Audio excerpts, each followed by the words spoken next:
आप सभी को मेरा नमस्कार। इस वक्त हम खड़े हैं Ved advance physiotherapy and rehabilitation centre पर, जो प्रयागराज उत्तर प्रदेश में स्थित है। आज हम आपको सेंटर के अंदर होने वाली एक्टिविटीज से रूबरू करवाएंगे। जैसा कि हमने आपको पिछले वीडियोस में बताया था, सेंटर पे जो सीपी बच्चे हैं उनके लिए एक्टिविटी की क्या भूमिका है और साथ ही जो एक्टिविटी ट्रेनर है उनका क्या महत्व है इन बच्चों के जीवन में, उससे भी आपको अवगत कराएंगे। आपको इसी क्रम में आगे बढ़ाते हुए लेकर चलते हैं सेंटर के अंदर।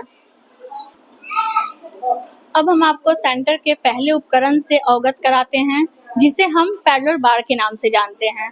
यह सीपी बच्चों के लिए बहुत ही महत्वपूर्ण उपकरण है।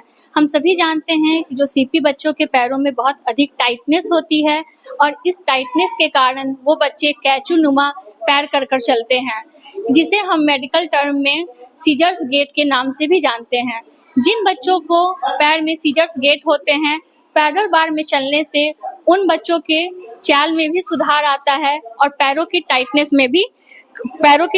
भी कम होती है। यदि किसी बच्चे की कोर मसल्स बहुत ज़्यादा वीक है तो पैडल बार में चलने से उनकी कोर्स मसल में भी स्ट्रेंथ बढ़ती है और साथ ही साथ पैडल बार में चलने से सीपी बच्चों का पेल्विक कंट्रोल भी बेहतर होता है, क्योंकि इन बच्चों में बैलेंस की काफ़ी प्रॉब्लम पाई जाती है। तो पैडल बार का यूज़ करके हम उन बच्चों के पेल्विक कंट्रोल को भी काफ़ी बेहतर बना सकते हैं। सीपी बच्चे जो होते हैं उनमें GMFCS 1, 2, 3 और 4 के बच्चों को पैडल बार में चलाया जाता है, लेकिन जो GMFCS 3 और 4 के बच्चे होते हैं उनको पैडल बार में चलने के लिए सपोर्ट की ज़रूरत होती है। इस वक्त हम देख रहे हैं इस बच्चे को एक्टिविटी ट्रेनर के द्वारा पनारे के अंदर चलाया जा रहा है। जिस बच्चे को पैर की लिफ्टिंग की प्रॉब्लम होती है, इस तरीके से पैडल बार में चलाने से उन बच्चों के पैर की लिफ्टिंग भी मजबूत होती है और उसमें भी सुधार आता है। इस तरीके से बच्चे को पैडल बार में आगे और पीछे की तरफ भी चलाया जाता है। बहुत से सीपी के बच्चे ऐसे होते हैं जिनमें बैलेंस की प्रॉब्लम, उनका पेल्विक कंट्रोल, उनके कोर मसल्स भी वीक होते हैं और सबसे बड़ी प्रॉब्लम होती है पैरों की लिफ्टिंग की। पैडल बार में चलाने से कोर मसल्स भी स्ट्रांग होते हैं, पेल्विक कंट्रोल भी बेहतर होता है और पैरों की लिफ्टिंग भी बहुत मजबूत बनती है। इस उपकरण को हम पैडल बार के नाम से जानते हैं। यह सीपी बच्चों के लिए बहुत ही एक महत्वपूर्ण उपकरण है।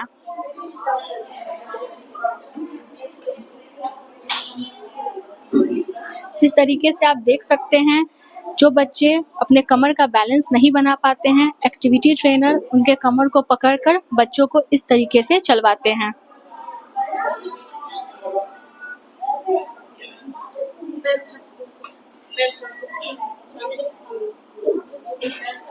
जब हम पैडल बार के सामने मिरर रखते हैं तो बच्चे अपने आप को मिरर में देखकर चलते हैं। इस तरीके से उन्हें पता चलता है कि किस तरीके से उन्हें सामने अपने आप को देखते हुए पैरों को उठाना है और किस तरीके से सीधे रखना है।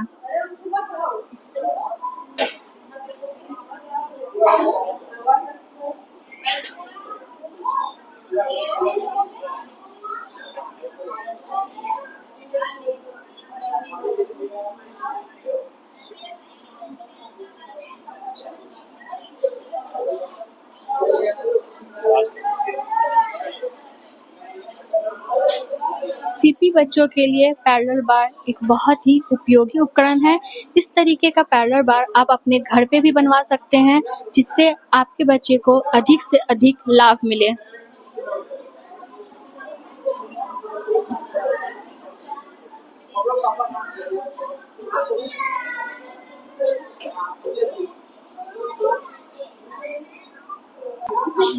अब आपको हम अपने सेंटर के दूसरे और बहुत ही महत्वपूर्ण उपकरण से अवगत कराते हैं।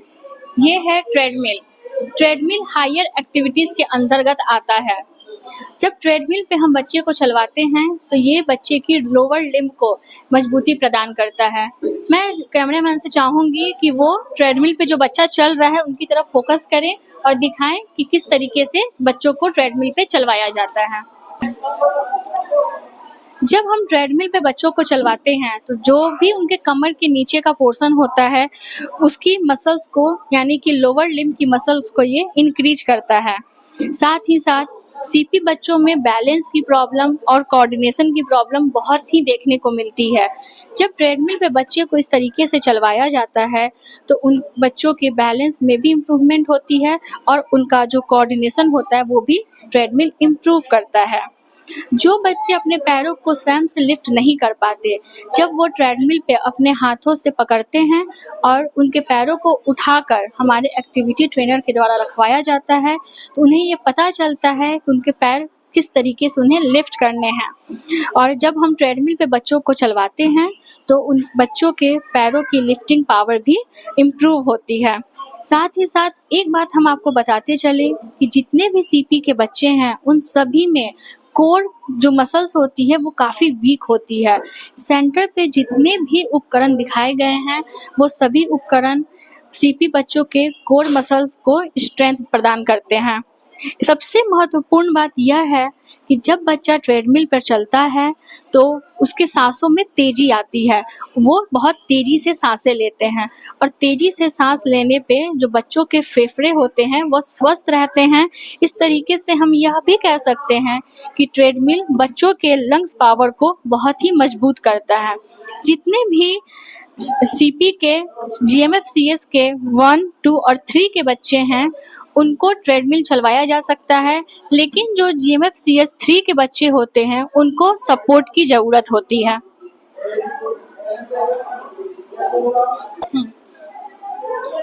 अब आपको लेकर चलते हैं हम अपने सेंटर के अगले उपकरण की तरफ। इसे कहते हैं स्टेयर्स। यह सामान्य रूप से हमें अपने घरों में भी देखने को मिलता है। हम सभी के घरों में सीढ़ी पाई जाती है, तो ये एक घरेलू उपकरण भी इसे कह सकते हैं। जो भी बच्चों में घुटने मोड़ कर चलते हैं, जो भी बच्चे घुटने मोड़ कर चलते हैं, कमर झुका कर चलते हैं, जिन्हें हम मेडिकल टर्म में क्राउच गेट कहते हैं, सीढ़ी चढ़ाने से वो जो बच्चे होते हैं वो अपना जो घुटने मोड़ कर चल रहे हैं वो अपने घुटने को सीधा कर चलने की कोशिश करते हैं और कमर को भी टाइट रखते हैं। एक बार फिर मैं अपने भाई से चाहूंगी कि वो अपने कैमरे को बच्चे की तरफ फोकस करें। और जब बच्चे को सीढ़ी पे चढ़ाया जाता है तो इन बच्चों को सीढ़ी पर चढ़ाने से पैरों में ताकत आती है और वो पैर को सीधा करके चलने का प्रयास करते हैं। जब हम एक सीपी बच्चे को सीढ़ी पे चढ़ाते हैं तो उनके बैलेंस में और कोऑर्डिनेशन में भी बहुत इम्प्रूवमेंट होता है।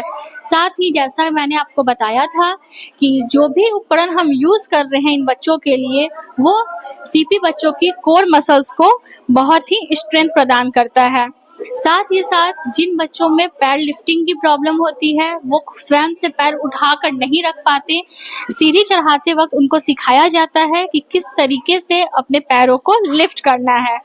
अगर किसी बच्चे के घुटने पीछे की तरफ भी जा रहे होते हैं तो उनको भी हम सीढ़ी से उल्टा उतरवा सकते हैं, वो उनको बहुत ही इम्प्रूवमेंट देगा। साथ ही आपको यह बताते चलें कि जीएमएफसीएस 1, 2 और 3 के बच्चों को हम सीढ़ी से चढ़ा सकते हैं, उतरवा सकते हैं, लेकिन जो भी जीएमएफसीएस 3 के बच्चे होते हैं उनको सपोर्ट की ज़रूरत होती है।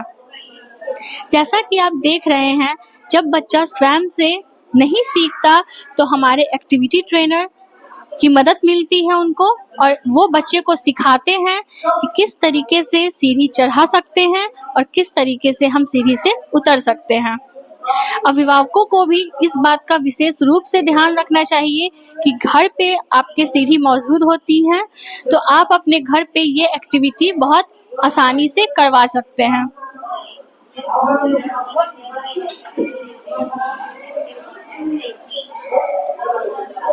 जैसा कि अभी आप देख रहे हैं, हमारे एक्टिविटी ट्रेनर के द्वारा बच्चे को एक्टिविटी कराई जा रही है। बच्चे को यह सिखाया जा रहा है कि किस तरीके से अपने पैरों को उठाना है और सीढ़ी के ऊपर रखना है।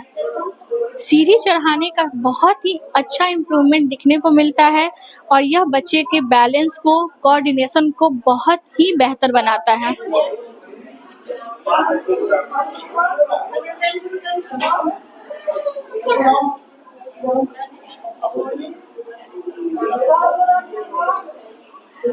बहुत से बच्चों में देखा जाता है, जो भी सीपी के बच्चे होते हैं, उनको देखा जाता है कि उनमें सबसे बड़ी प्रॉब्लम आती है क्राउच गेट की।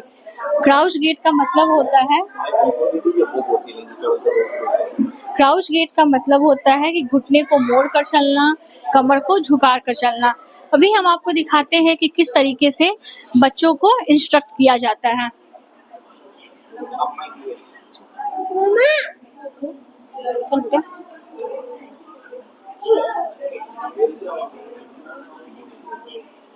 राइट वाला पैर उठाओ, गुड।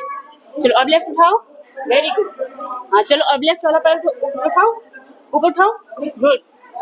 हाँ अब राइट, फिर से राइट उठाओ, राइट उठाओ बेटा, राइट पैर, वेरी गुड। हाँ लेफ्ट, चलो अब फिर से लेफ्ट को उठाना है, लेफ्ट उठाओ, वेरी गुड, गुड। चलो अब घूम जाओ बेटा, घूम जाओ अच्छे से। चलो पकड़ो, चलो हाँ पैर नीचे लाओ, लेफ्ट पैर नीचे लाओ, पहले पैर मोड़ो, गुड। चलो राइट, चलो हाथ नीचे लाओ, चलो राइट पैर लाओ नीचे, राइट को ले आओ, गुड, वेरी गुड। चलो हाथ लाओ नीचे, चलो अब लेफ्ट पैर को नीचे लाओ, लेफ्ट पैर, वेरी गुड। चलो राइट, बस चलो राइट वाला पैर पहले, राइट को पहले लाओ, गुड। अब लेफ्ट, वेरी गुड। चलो अब हम आपको दिखाने जा रहे हैं हमारे सेंटर का एक और हायर एक्टिविटीज में जिसको शामिल किया जाता है। इसे कहते हैं होम जिम मशीन। इसमें बच्चों को हायर एक्टिविटीज कराई जाती है, इससे कराने से पैरों की ताकत मजबूत होती है, उसमें मजबूती आती है। जिस तरीके से आप देख सकते हैं, बच्चों को इस मशीन पर बैठाकर एक्टिविटी ट्रेनर उस बच्चे को हेल्प प्रदान कर रही है, हेल्प दे रही है, ताकि वो अपने पैरों से उस मशीन के वेट को उठा सकें। जिम मशीन पर काम कराने से बच्चे की अपर एंड लोअर बॉडी के साथ साथ ट्रंक भी स्ट्रांग होता है। यह एक्टिविटीज GMFCS 1, 2 और 3 के लिए होता है। लेकिन जो भी GMFCS 3 के बच्चे होते हैं, इनको इसमें सपोर्ट की जरूरत पड़ती है। जिम मशीन पर एक्टिविटी कराने से बच्चों के कोर की स्ट्रेंथनिंग भी होती है, बैलेंस और कोऑर्डिनेशन में भी काफी सुधार आता है। जिस तरीके आप देख सकते हैं, बच्चे को जिम मशीन पे बैठाया गया है और हमारे एक्टिविटी ट्रेनर के सपोर्ट से बच्चा वेट बियरिंग कर रहा है, वेट को उठा रहा है, जिससे पैरों की मसल्स में भी ताकत आएगी।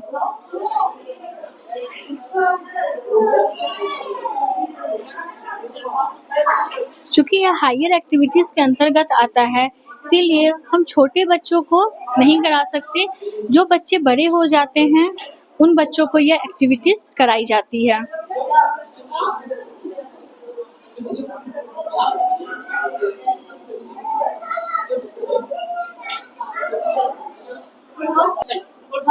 जैसा कि आप देख सकते हैं, होम जिम मशीन पे दूसरी एक्टिविटी कराई जा रही है, जो हाथों के लिए बहुत ही खास है। इस तरीके से एक्टिविटी कराने से बच्चों के हाथों में भी ताकत होती है, और कुछ बच्चे जो सीपी के होते हैं, उनके हाथ मुड़े होते हैं। तो इस तरीके की एक्टिविटी कराने से वो बच्चे पूरी तरीके से अपने हाथों को खोल पाते हैं। अभी आप यहाँ देख सकते हैं कि किस तरीके से इंस्ट्रक्शन दिया जा रहा है बच्चे को। चलो हाथ नीचे लाओ बेटा, नीचे हाथ खींचो, वेरी गुड। चलो हाथ सीधा करो, ऊपर उठाओ, हाथ सीधा, चलो हाथ नीचे, वेरी गुड। चलो हाथ ऊपर उठाओ बेटा, सामने देखो, सामने, चलो ले आओ, नीचे लाओ, वेरी गुड। के साथ साथ पीठ की मसल्स भी काफी स्ट्रांग होती है। सामने देखो, चलो हाथ सीधा करो, ऊपर उठाओ, सामने देखना है, चलो नीचे लाओ, गुड, ऊपर ले जाओ। आपको हम सेंटर के अब छोटे-छोटे उपकरणों से भी मिलवाते हैं, जो छोटे बच्चों में इनका यूज़ किया जाता है, जैसे सीपी चेयर, प्रोन वेस, कॉर्नर चेयर। अभी हम जिस उपकरण से आपको अवगत करा रहे हैं, उसे सीपी चेयर कहते हैं। जिन बच्चों में सीटिंग की प्रॉब्लम होती है, जो स्वयं से नहीं बैठ पाते, उन बच्चों को सीपी चेयर पे बैठाया जाता है। जिन बच्चों में नेक होल्डिंग की प्रॉब्लम होती है, उनके पीठ की मसल्स वीक होती है, उनके कमर की मसल्स वीक होती है, उन बच्चों को भी सीपी चेयर पे बैठाया जाता है। सीपी चेयर के सामने जो सीपी चेयर के अब हम आपको अपने सेंटर पे छोटे बच्चों के लिए उपयोग में आने वाले उपकरणों से अवगत कराते हैं। आपके सामने जो उपकरण दिख रहा है, उसे हम सीपी चेयर के नाम से जानते हैं। जिन बच्चों में नेक होल्डिंग की प्रॉब्लम होती है, कमर के बैलेंस की प्रॉब्लम होती है, जिनके पीठ की मसल्स वीक होती है, उन्हें सीपी चेयर पे बैठाया जाता है। सीपी चेयर पे बैठाकर हम अपने बच्चों को हैंड एक्टिविटी भी करा सकते हैं। इस तरीके से बच्चों को हैंड एक्टिविटी कराने में बहुत ही मदद मिलती है। सीपी चेयर पर बैठकर पेरेंट्स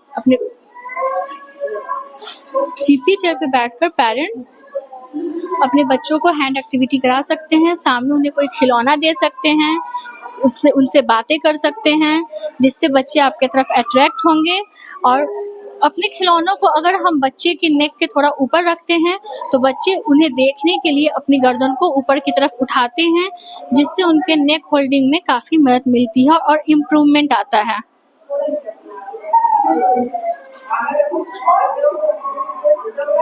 यह छोटे बच्चों के लिए बहुत ही फायदेमंद होता है।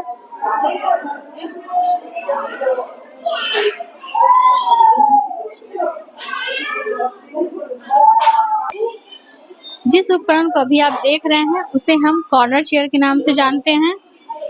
कॉर्नर चेयर पे उन बच्चों को बैठाया जाता है जिन बच्चों की कंडीशंस बहुत ज़्यादा वीक होती हैं, ना वो अपना गर्दन संभाल पाते हैं, ना अपने शरीर को बैलेंस कर पाते हैं, और उनके कोर की मसल्स बहुत ही ज़्यादा वीक होती है। इस तरीके का जैसे कॉर्नर चेयर अगर आपके पास नहीं है, तो आप घर पे भी ये एक्टिविटी बहुत आसानी से करा सकते हैं। जब दो दीवार जहाँ आपस में मिलते हैं, एक कॉर्नर बनता है, उस जगह पे भी आप अपने बच्चों को बैठा सकते हैं। वह बिल्कुल इसी कॉर्नर चेयर के उपकरण की तरह आप उसका इस्तेमाल घर पे कर सकते हैं। इससे बच्चों को सीटिंग में मदद मिलती है और बच्चे बैठना सीखते हैं।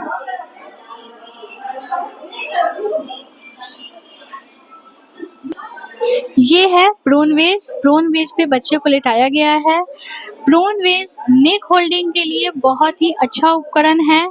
यह बच्चे के पोस्चर को भी कंट्रोल करता है और पीठ की मसल्स में ताकत लाता है।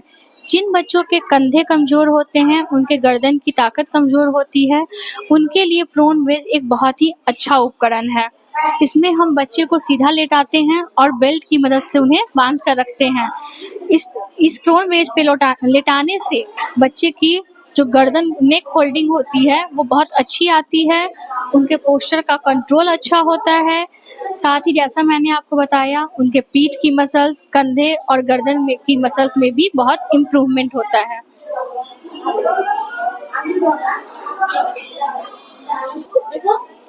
अभी आप देख सकते हैं बच्चे को जिस तरीके से स्टैंडिंग कराया गया है, ये एक स्लोप की डिज़ाइन में बनाया गया है। जो भी बच्चे घुटना मोड़ कर रखते हैं, उनको इस तरीके से स्लोप पे आप खड़ा कर सकते हैं, जिससे वो अपने घुटने को पूरा तरीके से सीधा रखते हैं। इस चीज़ को आप अपने घर पे भी बना सकते हैं। ये एक छोटा-सा वुडन से बनाया गया, लकड़ी से बनाया गया है। इस तरीके का उपकरण आप घर पे बनाकर बच्चे को उस पे खड़ा रख सकते हैं, जिससे बच्चे अपने घुटने पूरी तरीके से सीधे करके खड़े रहेंगे।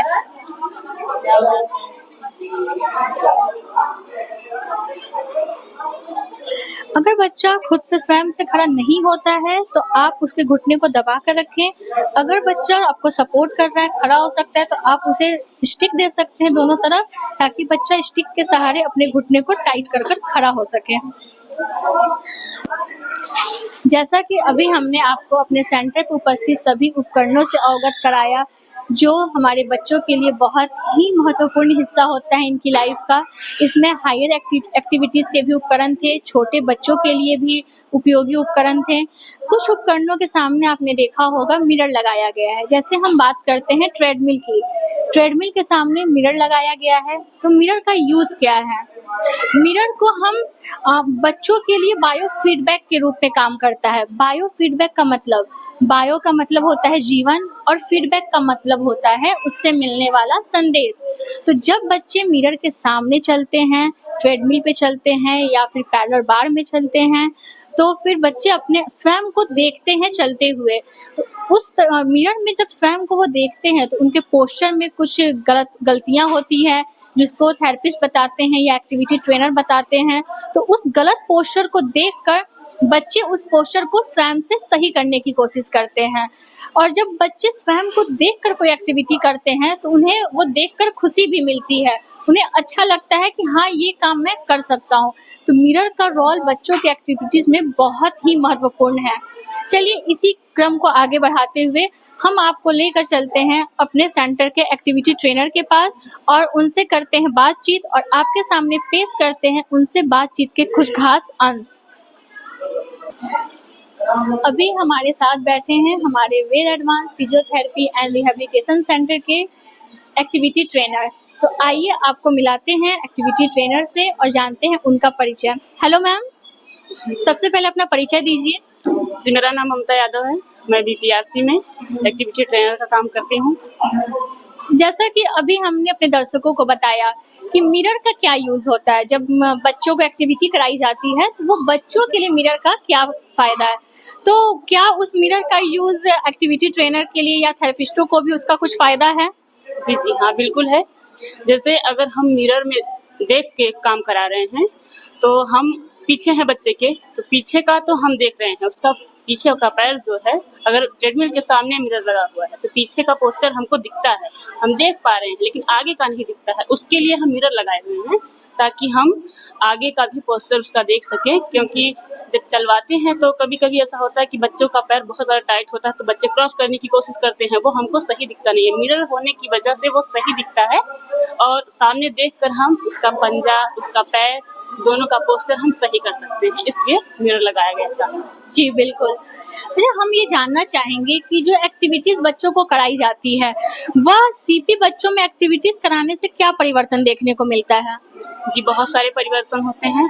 जैसे बच्चों में उठना बैठना नहीं है, देखना सही से नहीं है, नेक होल्डिंग नहीं है, तो इन सारी चीज़ों में बहुत फ़ायदा होता है। फ़ायदा कब होता है? जब हम एक्टिविटी कराते हैं और हमारे साथ उनके पेरेंट्स भी हमारा सहयोग करते हैं और उसके साथ साथ बच्चे भी हमारा सहयोग करते हैं। जितना हम घुल मिल के बच्चों के साथ एक्टिविटी कराएंगे, चीज़ों को समझाएंगे, बताएंगे, तो फ़ायदा होना ही होना है।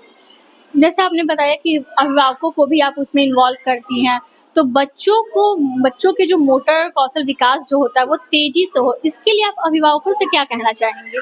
मेरा कहना यही है अभिभावकों से कि जो एक्टिविटी हम यहाँ पर करा रहे हैं या जो भी थेरेपी वो थेरेपिस्टों के द्वारा कराई जा रही है, वो अच्छे से देखें और जो बताया जा रहा है वो हमारे साथ साथ मिलके एक्टिविटी कराएं और जो एक्टिविटी हम करा रहे हैं वही से मतलब एक्टिविटी जो जैसे कराया जा रहा है वो घर पे ले जाके घर पे भी अपने बच्चे का कराएं, तो मतलब मोटर कौशल विकास उसका बहुत अच्छे से आएगा ज़रूर आएगा। जी बिल्कुल, जब हम बच्चे में मेहनत करेंगे तो इम्प्रूवमेंट तो आएगा ही, रिजल्ट देखने को मिलेगा। जो हमारे सेंटर पे हमने देखा भी है, बहुत से बच्चों में पॉजिटिव रिजल्ट आए हैं।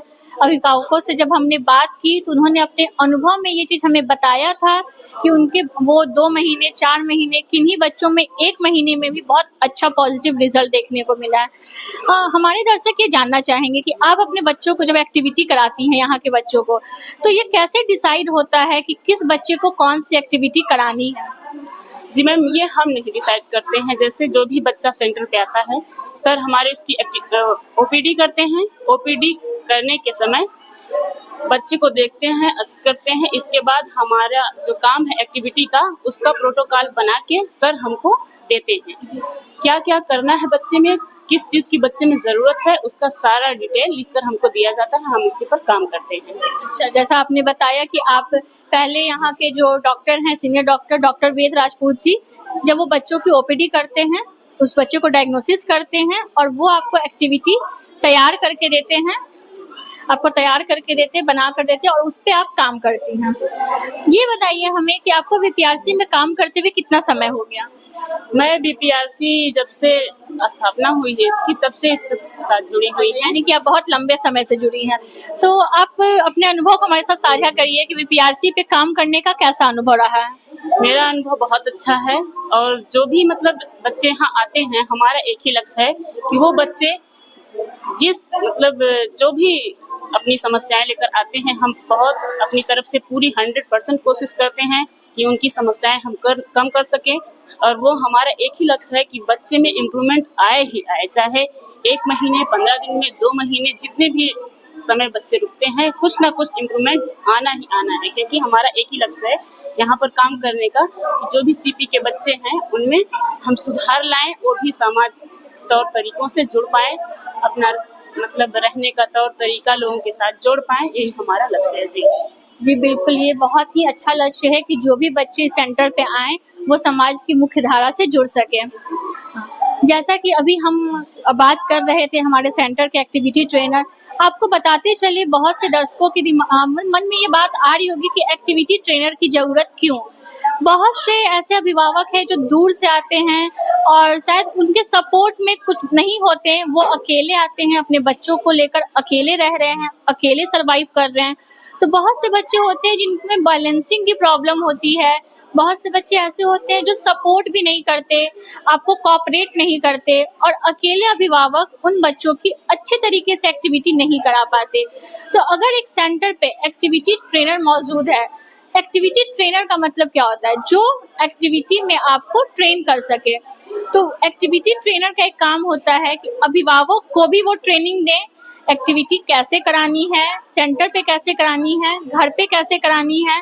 साथ ही साथ जो अभिभावक अकेले अपने बच्चों की एक्टिविटी नहीं करा पाते, जिन्हें और भी लोगों की सहायता की ज़रूरत होती है, तो एक्टिविटी ट्रेनर उनकी हेल्प करते हैं, उन अभिभावक के साथ मिलकर बच्चों को ट्रेन करते हैं, उनको ट्रेनिंग देते हैं। हमारे साथ बनने के लिए बहुत बहुत धन्यवाद आपका। Thank you.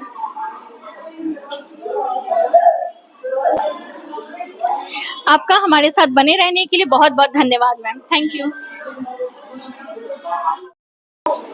जैसा कि आप सभी ने देखा, इस वक्त हम मौजूद थे Ved advance physiotherapy and rehabilitation centre पे और हमने आपको यहाँ होने वाली गतिविधियों से अवगत कराया और साथ ही सेंटर पे जो बच्चों की एक्टिविटीज़ हो रही है उससे भी आपको रूबरू कराया। साथ ही वादे के अनुसार हमने आपको मिलवाया अपने सेंटर के एक्टिविटी ट्रेनर से। जैसा कि हम सभी जानते हैं, कल है 6 अक्टूबर, कल हम विश्व सेरेब्रल पाल्सी दिवस उत्सव मना रहे हैं। जो हमारा जन जागरूकता सप्ताह कार्यक्रम था वो कल उसका आखिरी दिन है। कल हमारे सेंटर पर निःशुल्क चिकित्सीय परामर्श केंद्र की कैंप की व्यवस्था की गई है, जो आप ऑनलाइन या ऑफलाइन भी उस कैंप का हिस्सा बन सकते हैं। तो हमारे साथ जुड़ना ना भूलें और जरूर से जरूर उस कैंप का हिस्सा बने। अगर आपके बच्चे को कोई भी प्रॉब्लम है या आप अपने बच्चों से संबंधित कोई भी सवाल पूछना चाहते हैं तो कमेंट सेक्शन में डाल सकते हैं और दिए गए नंबर पे कॉल करके आप इस निःशुल्क चिकित्सीय परामर्श कैंप का हिस्सा बन सकते हैं। आप सभी लोगों को मेरा धन्यवाद। आप सभी का दिन शुभ हो।